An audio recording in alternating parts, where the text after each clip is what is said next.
नमस्कार, मैं हूं आशीष वर्मा। सीएनबीसी आवाज मोतीलाल ओसवाल स्टूडियोज में आप सबका स्वागत है। बारी आज सुबह के मॉर्निंग कॉल की और शुरुआत टॉप हेडलाइंस के साथ।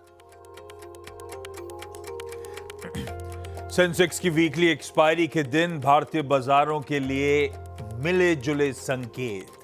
एफआईएस की कैश और वायदा दोनों में खरीदारी, कवर की थोड़ी शॉर्ट पोजीशंस। गिफ्ट निफ्टी में हल्की बढ़त, एशिया पर दबाव, कल फ्लैट रहे थे अमेरिकी इंडिसेस।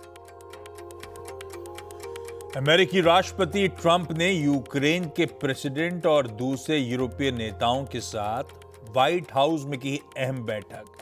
ट्रंप ने सोशल पर लिखा, यूक्रेन की सुरक्षा गारंटी को लेकर हुई चर्चा, बैठक के बाद पुतिन से भी हुई बातचीत। पीएम मोदी ने कल शाम की अर्थशास्त्रियों के साथ बड़ी बैठक, जीएसटी समेत नेक्स्ट जनरेशन रिफॉर्म्स के तौर तरीकों पर हुई बातचीत। इकोनॉमी की रफ्तार बढ़ाने के उपाय पर इकोनॉमिस्ट और एक्सपर्ट्स ने दिए सुझाव। आज से खुल रहा है विक्रम सोलर का करीब 2100 करोड़ का आईपीओ। 315 से 332 रुपए है प्राइस बैंड। साथ ही जेम एरोमैटिक्स, श्रीजी शिपिंग और पटेल रिटेल के इशू में भी निवेश का मौका। Blue stone jewellery and lifestyle की आज होगी लिस्टिंग, करीब 3.25 गुना बढ़ा था आईपीओ। और मुंबई समेत पूरे महाराष्ट्र में भारी बारिश। आईएमडी ने मुंबई, ठाणे और रायगढ़ के लिए रेड अलर्ट जारी किया। स्कूल कॉलेजों में छुट्टी का ऐलान, उड़ानों पर भी असर। इंडिगो ने जारी की एडवाइजरी, का बारिश के चलते विमानों के डिपार्चर्स और अराइवल्स पर असर।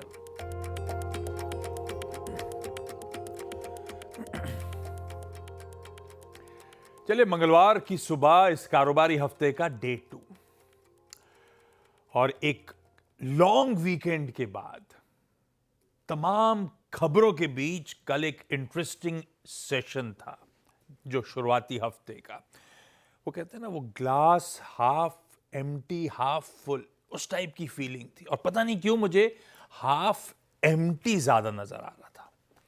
लाइए, कल का इंट्राडे सेशन स्क्रीन्स पर आएगा। क्या बड़ी बड़ी खबरें। सेकेंड जनरेशन जीएसटी रिफॉर्म्स, वो एसएनपी के भारत की सॉवरेन क्रेडिट रेटिंग का अपग्रेड, ऐसी बड़ी बड़ी खबरों पे हम रिएक्ट करने का दिन था हमारा। और कहते हैं ना, can't get bigger than this. खुले बढ़िया, ऐसा नहीं है। 300 पॉइंट ऊपर खुले भारतीय बाजार गैप के साथ। और उसके बाद लगा अभी बचा है, अनफिनिश्ड बिजनेस है। 300 पॉइंट वाला ऑलमोस्ट 400 पॉइंट मजबूती थी, 390 पॉइंट ऊपर, 25,022 तक गए। शुरुआती ट्रेड में इस तरह की हरकत बनती हुई नजर आई। उसके बाद जैसे जैसे सेशन प्रोग्रेस करा, वो मोमेंटम फिजल आउट होता चला गया। इनफैक्ट हम खुले कल थे, ओपन था 24,938 का, उसके नीचे स्लिप हुए और फाइनली 24,900 के नीचे सेशन की समाप्ति। हालांकि कहने के लिए 1% मजबूती के साथ भारतीय बाजार बंद होते हुए नजर आए।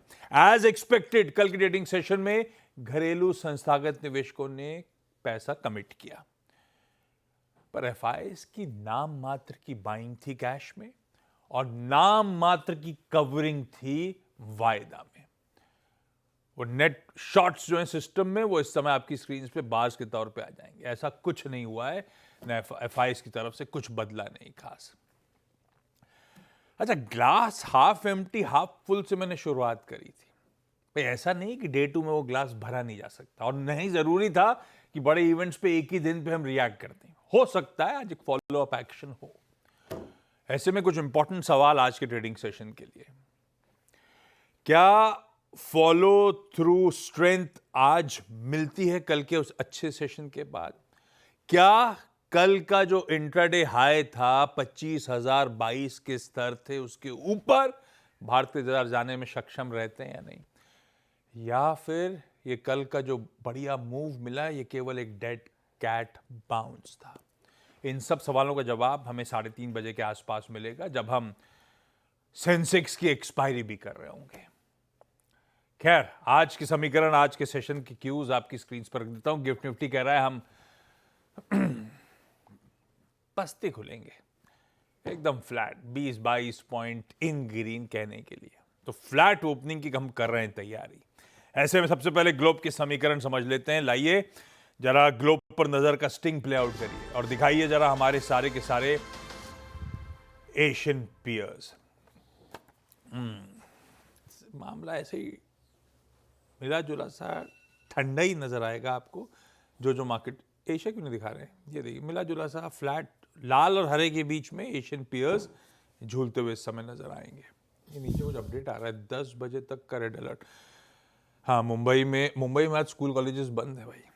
और कल जब शाम को बीएमसी ने अनाउंस करा तो मुझे लगा मतलब आज बारिश नहीं होगी, रात सुबह से है अच्छी बारिश है। खैर, एशियन पियर्स आपकी स्क्रीन पे थे। यूएस के मार्केट कुछ नहीं कर रहे हैं, हायर लेवल्स पे कंसोलिडेट कर रहे हैं। कल सुबह भी ऐसे ही क्यूज थे, आज भी वैसे ही है। बिल्कुल फ्लैट कामकाज होता हुआ यूएस के बाजारों का। आज सुबह के फ्यूचर्स भी लार्जली फ्लैट हैं, तो वहां से तो आपके लिए एक फ्लैट विकेट है, परफॉर्म करने के लिए बुरे नहीं है ग्लोबल क्यूज। उन्होंने कुछ नहीं करा है, जस के तस आपको हैंडओवर दे दिया है। पर हॉर्मा से जान लिया जाए इसके अंदर की कहानी। और सबसे इंपॉर्टेंट, व्हाइट हाउस में जेलेंस्की से लेकर सारा यूरोपियन कंट्रीज के हेड सब दिख रहे थे। पहले एक बार ग्रीट एंड मीट हुआ, अंदर मुलाकात हुई, इंटरेस्टिंग था वो। क्या निकल के आया भाई साहब उस मीटिंग से, कुछ काम का? क्योंकि हेडलाइन में प्रोड्यूसर साहब ने मुझसे पढ़वाया कि उसके बाद फोन पे बात भी हुई है पुतिन से। क्या हुआ है? Good morning Ashish. Good morning. कुछ तो निकल कर आया, अनलाइक ट्रंप और पुतिन के बीच में जहाँ से कोई निष्कर्ष नहीं निकला था, यहाँ से थोड़े बहुत तो निष्कर्ष निकले हैं। जैसे कि पहले तो अब डोनाल्ड ट्रंप ने ये कहा है कि भाई यूएस सिक्योरिटी गारंटीज जो देगी यूक्रेन को, वो यूरोपियन देश प्रोवाइड करेंगे, जिसमें यूएस सहयोग देगा। और दूसरी बात ये कि पुतिन और जेलेंस्की के बीच में मुलाकात होगी, कब और कहाँ उस पर अब तक कोई क्लैरिटी नहीं है, लेकिन मुलाकात होगी पहले। और जब उन दोनों नेताओं के बीच में मुलाकात होगी उसके बाद एक ट्राई सीरीज होगी रूस, यूक्रेन और डोनाल्ड ट्रंप के साथ, इन तीनों की आने वाले कुछ समय में। और डोनाल्ड ट्रंप ने ये लिखा है कि भाई ये अगले आने वाले हफ्ता 2 हफ्ता में हम लोगों को पता चल जाएगा कि भाई ये युद्ध का समाधान होने वाला है या युद्ध जारी रहेगा, ये डोनाल्ड ट्रंप ने कहा। साथ ही में उन्होंने ट्रूथ सोशल पर यह भी लिखा है कि जेडी वांस, मार्को रूबियो और उनके जो दूत है स्टीव विटकॉफ, वो रूस और यूक्रेन के बीच में जो है तालमेल बिठाने की कोशिश कर रहे हैं कि आने वाले समय में कब बैठक करी जाए। कल जेलेंस्की साहब गए थे, पूरा तांता लेकर गए थे नेताओं का व्हाइट हाउस में। तो एक ही फ्लाइट से जाते हैं, सब अलग अलग आते हैं?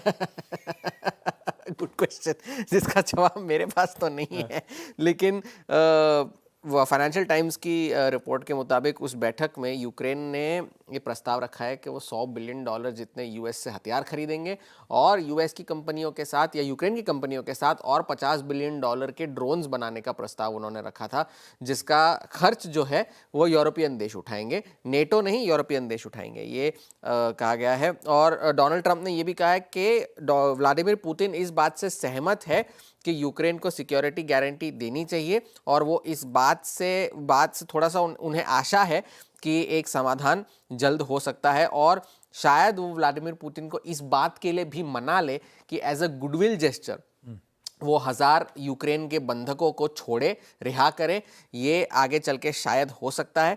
और ये डोनाल्ड ट्रंप ने जो है ऑप्टिमिज्म थोड़ा सा दिखाया है। लेकिन जेलेंस्की ने ये भी कहा कि जो टेरिटरी को लेकर चर्चा है, यूक्रेन कोई अपनी ज़मीन का हिस्सा देगा नहीं देगा, वो उन दोनों नेताओं के बीच में ही होगी, उसमें डोनाल्ड ट्रंप शायद हस्तक्षेप ना करे। और जितने भी हथियार हो, चाहे सिक्योरिटी गारंटीज़ हो, वो डील करने के लिए यूक्रेन को इन सभी चीज़ों की ज़रूरत पड़ेगी। तो बड़ा टेक अवे ये है कि पहले तो अब जेलेंस्की और पुतिन के बीच में मुलाकात होगी और उसके बाद तीनों नेताओं के बीच में आगे आने वाले समय में मुलाकात होगी। अब जैसे डोनाल्ड ट्रंप कह रहे हैं कि शायद हफ्ते 2 हफ्ते में ही हो जाए, तो अब तक कोई तारीख और जगह तय नहीं है, लेकिन आगे चल के ये दोनों चीज़ें हो सकती हुआ नहीं है ले दे के। हमारे लिए कुछ अपडेट आया? नहीं, हमारे लिए तो कोई अपडेट नहीं है। 27 वाला मामला अटका हुआ है जी। वो वैसे का वैसा ही है, जैसा था वैसा ही। बाजार कुछ कर नहीं रहे हैं क्योंकि वो उनके अपने मसले चल रहे हैं, उन्हें इससे ज़्यादा कोई फर्क नहीं पड़ रहा। उनको उनके वैल्यूएशन ज़्यादा है, रिटेल स्टॉक्स के अर्निंग्स आने गिर भी नहीं रहे, ऊपर कंसोलिडेट कर रहे हैं। और जैक्सन होल की बैठक शुरू होने वाली है इस हफ्ते, तो सबकी वहाँ पर नज़रें बनी हुई है।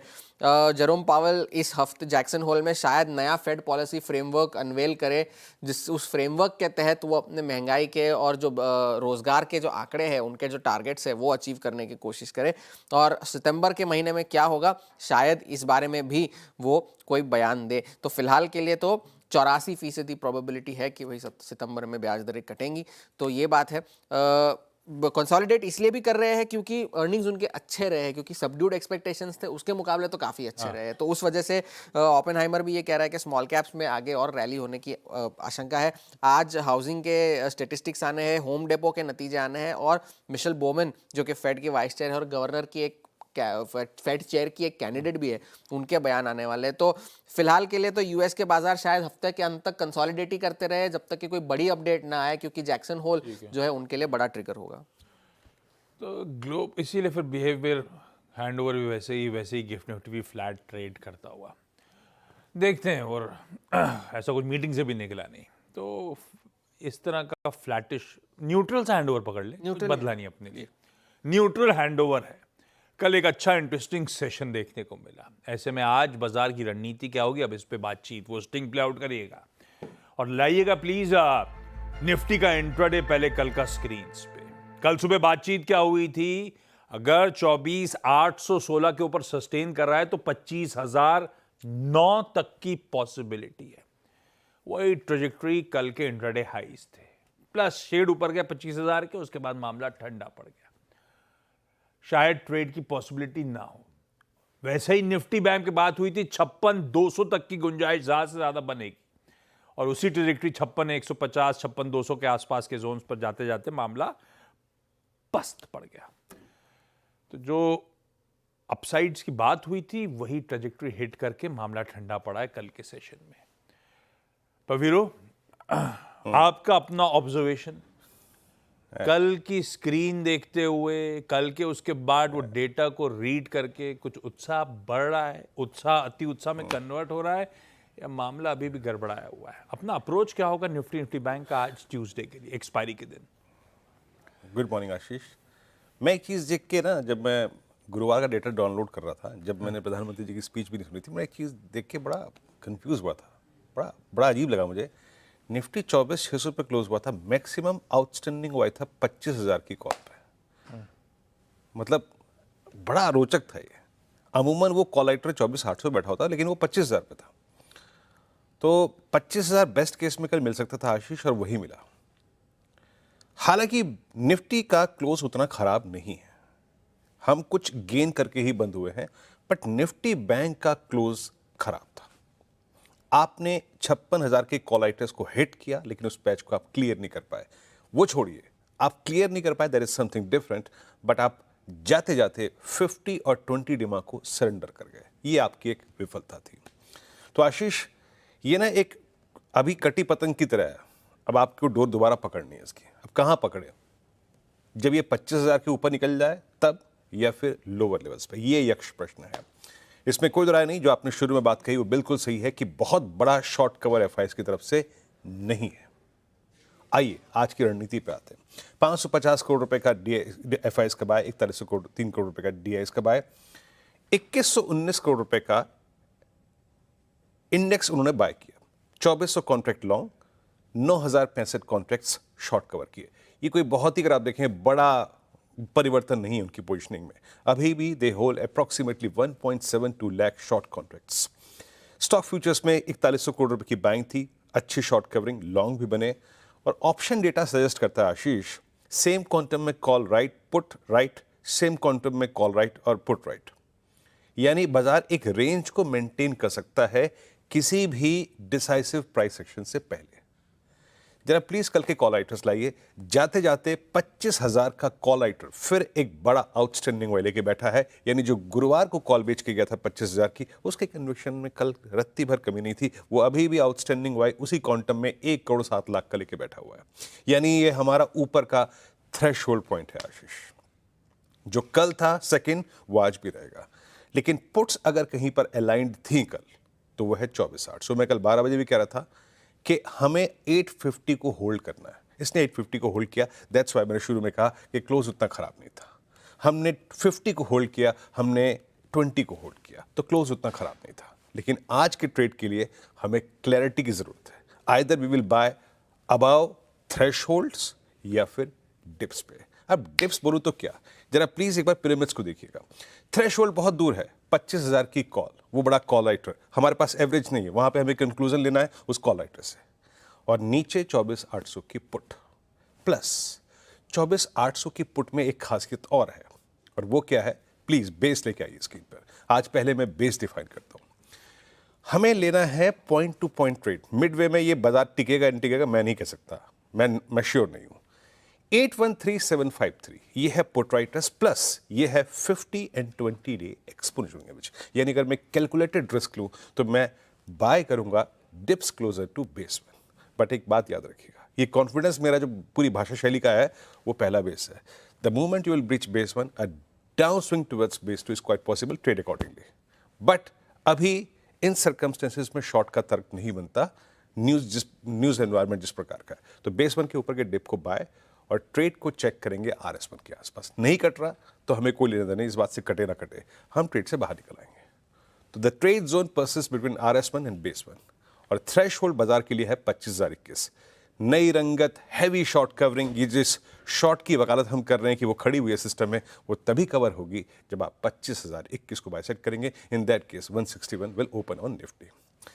निफ्टी बैंक नहीं चला, 10 डेमा के ऊपर ओपनिंग मिली कल, गए 56,000 तक। फ्रैंकली स्पीकिंग डे ट्रेड किसी को मिला भी नहीं होगा। बस ये है कि बेस्ट केस में आपने जो ट्रांच हिट करना चाहिए था, पैच हिट करना था, वो आपने कर लिया। बट क्लोज आया कॉल राइटर्स के नीचे, क्लोज आया 50-20 डेमा के नीचे। बड़े कॉल राइटर्स अभी भी 56,000 पे सेम सिचुएशन परसिस्ट करते हैं। कल की एक सफलता बस बैंक निफ्टी की है कि 10 डेमा के ऊपर क्लोज हुआ। तो लेके आइए बेस। अगेन देखिए, I am not sure about bank Nifty frankly speaking, तो मैं वेट करूंगा किसी ट्रेड का। मैं एक बात यहां पे कह रहा हूं, मैंने अपनी कमेंट्री में भी लिखा है, आई एम नॉट श्योर कि ये बेस वन पे टिकेगा या बेस टू पे। ये बाजार खुलने के बाद जज कीजिएगा 55,500 का पुट राइटर क्या कर रहा है, तब उस डिप को बाय करेंगे। Either base one base two, but दोनों ही केस में टारगेट रहेंगे RS1 कॉल राइटर्स के जोन, और वहां पे आपका अपनी ट्रेड को बुक कर लीजिएगा। बैंक निफ्टी में डिसाइसिव शॉर्ट कवरिंग तभी आएगी जब आप 56,200 के ऊपर एक क्लोज या फिर इंट्राडे में डिसाइसिवली सस्टेन करेंगे, जो कि RS1 है। आशीष, बहुत बढ़िया। ये है अपनी निफ्टी बैंक की आज की स्ट्रैटेजी। या तो थ्रेशोल्ड के ऊपर या डिप्स में एंट्री करने के मौके ढूंढे जा सकते हैं। आज के ट्रेडिंग आइडियाज, मंत्री फिनमात के अरुण कुमार मंत्री साहब जुड़ते हुए। अरुण जी हाय, गुड मॉर्निंग। अरुण जी, आज के बढ़िया वाले ट्रेडिंग आइडियाज कौन से हैं?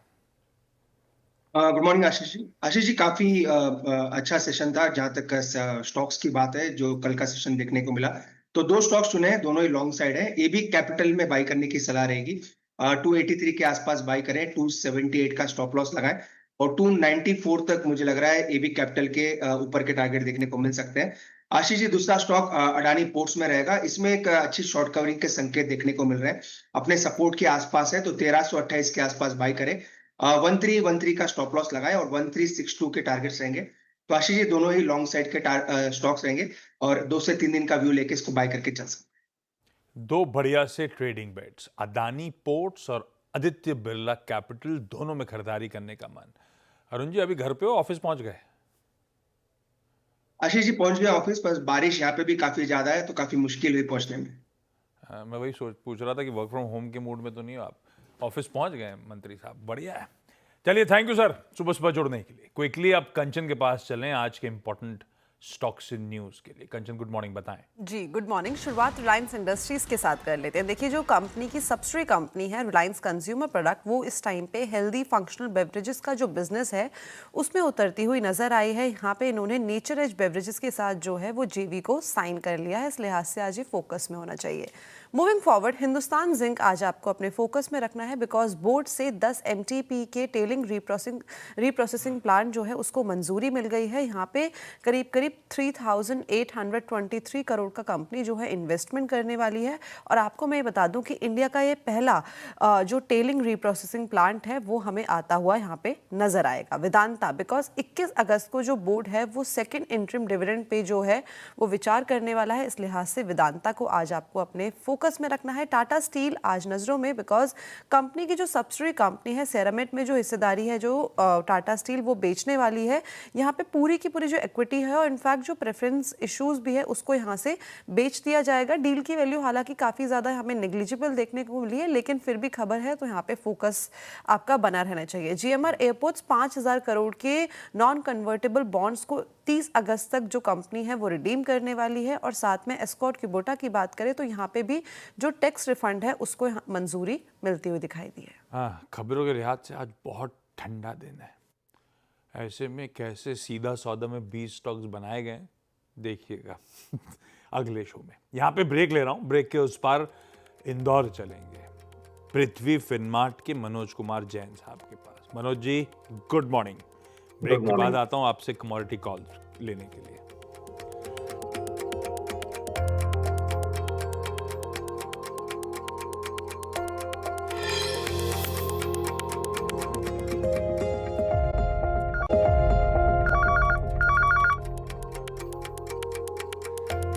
चलिए, ब्रेक के बाद आप सबका स्वागत है। तब और अब की सेकंड प्लेट एक बार प्लीज स्क्रीन पे दिखाइएगा। बाकी सारे वेरिएबल्स इक्विटीज के लिहाज से जो क्यूज हैं वो आपकी स्क्रीन में। बहुत ज्यादा कुछ ना इक्विटीज के लिए बदला है ना इन एसेट क्लासेस में बदला है। पर मनोज जी के पास चलें, कमाई कैसे होगी कमोडिटीज में। Manoj sir, good morning. आज के commodity calls. Good morning Ashish ji. यहाँ पे रशिया यूक्रेन सीजफायर डील को लेकर के काफी जो है कयास लगाए जा रहे हैं और उसी के चलते कल हमने एक प्रेशर देखा था ओवरऑल कमोडिटी बास्केट में। तो यहाँ पे गोल्ड और सिल्वर में प्रेशर आज भी बना रह सकता है, लेकिन कॉपर हम देख रहे हैं कि अपने सपोर्ट्स लेवल के फिर एक बार जो है आसपास कारोबार कर रहा है। तो आज यहाँ पे कॉपर अगस्त वायदा में बाय की रणनीति बनाना चाहिए 878 के स्तर पर। 871 का एक स्टॉप लॉस रहेगा और टारगेट यहाँ पे 888 तक के रहेंगे। साथ ही रशिया यूक्रेन सीजफायर डील की संभावनाओं के चलते नेचुरल गैस में फिर एक बार प्रेशर बन सकता है, तो वहां बिकवाली की सलाह रहेगी 260 के स्तर पर अगस्त का वायदा बेचना है। स्टॉप लॉस 266 का रहेगा और टारगेट वहां पे 250 तक के रखे जा सकते हैं। मनोज सर ने दो बढ़िया ट्रेड्स दे दिए हैं, कॉपर खरीदना है और नेचुरल गैस में बिकवाली। Manoj ji, thank you so much जुड़ने के लिए। शो खत्म करूं उससे पहले आज का इवेंट्स कैलेंडर। वो ब्रोकरेज इसलिए मेंशन नहीं करी क्योंकि कोई बहुत इंटरेस्टिंग ब्रोकरेज अब तक नहीं दिखी है, तो 8 बजे के शो में अपन उस पर बातचीत कर लेंगे। इवेंट्स कैलेंडर में आज भाई मंगलवार है, सेंसेक्स के वीकली कॉन्ट्रैक्ट्स की एक्सपायरी का दिन है। आज दोपहर 1 बजे कैबिनेट मीटिंग शेड्यूल्ड है। आई एम श्योर कुछ देर में लक्ष्मण बता रहे होंगे आप हमको एजेंडा क्या है। 2 रिजल्ट सीजन खत्म हो गया है, पर क्या या तो एबरेशन जिन्होंने एक्सेप्शंस हो या फिर जिनकी लिस्टिंग्स हाल में हुई हैं वो नंबर्स आएंगे। ये 2 लिस्टिंग्स हाल की हैं, आदित्य इन्फोटेक और GNG इलेक्ट्रॉनिक्स। इन दोनों की पहली बार लिस्टिंग के क्वार्टरली रिजल्ट्स आने। एक्स डिविडेंड में कुछ इंटरेस्टिंग स्टॉक्स हैं, अपोलो हॉस्पिटल्स, पावर ग्रिड वगैरह एडजस्टमेंट्स प्ले आउट होने वाले हैं, ध्यान रखिएगा। टाटा मोटर्स 6 साल के बाद वापस साउथ अफ्रीकन मार्केट्स में आज उतरने की तैयारी कर रही है। क्यों गई थी, क्या हुआ था, 7:30 के शो में अब डिस्कस कर लेंगे। हीरो मोटोकॉर्प ग्लैमर X125 आज लॉन्च करने जा रही है। 125 सीसी में कुछ पढ़ रहा था मैं, सेगमेंट फर्स्ट फीचर्स के साथ ये बाइक आ रही है। F&O बैन में 3 स्टॉक्स हैं, PNB हाउसिंग बाहर हो गया है। कंटिन्यू करेंगे PG इलेक्ट्रोप्लास्ट, RBL बैंक और टीटागढ़ रेल सिस्टम्स। आज लिस्टिंग है ब्लूस्टोन ज्वेलरी एंड लाइफस्टाइल की। 517 रुपए का इश्यू प्राइस था और ठंडा रिस्पांस मिला था, 2.25 टाइम्स ये IPO भरा था। आज प्राइमरी मार्केट से एक्शन तूल पकड़ेगा। 1 नहीं, 2 नहीं, 4 IPOs आज से सब्सक्रिप्शन के लिए खुलेंगे और परसों बंद होंगे। सब स्क्रीन पर रख दिए मैंने। विक्रम सोलार जो सबसे बड़ा है, इसके CMD और CFO से आज 1:30 बजे नो योर कंपनी में यहीं स्टूडियो में हम बातचीत करेंगे। नो योर कंपनी में जुड़िएगा। पीएम मोदी आज एनडीए के एमपीज को एड्रेस करेंगे। वही कहा जा रहा है वाइस प्रेसिडेंशियल इलेक्शन से पहले ये एड्रेस है। सुप्रीम कोर्ट में आज वो प्रेसिडेंशियल रेफरेंस ऑन बिल्स की टाइमलाइंस क्या होनी चाहिए उस पर सुनवाई की शुरुआत हो रही है। मुंबई में मैं पहले ही बता चुका हूं, बीएमसी ने स्कूल कॉलेजेस बंद करने की बात कर दी है। आज बंद है स्कूल कॉलेज। हैवी रेन्स की वार्निंग है आईएमडी की तरफ से। रेड अलर्ट है मुंबई के लिए और आसपास के रीजन्स के लिए। सिलेक्शन कमेटी आज एशिया कप की स्क्वाड क्रिकेट की पिक करेगी। और आज वर्ल्ड ह्यूमैनिटेरियन डे है। Global celebration, people helping people. सब एक दूसरे की मदद करें, उसको सेलिब्रेट करने का दिन यूएन बनाता है। गिफ्ट निफ्टी के डिसेंट से क्यूज, फ्लैट से क्यूज, इन ग्रीन शुरुआत होने की क्यूज के साथ छोड़े जा रहा हूं। मॉर्निंग कॉल में इतना ही। ब्रेक के उस पर आज का सीधा सौदा। नमस्कार।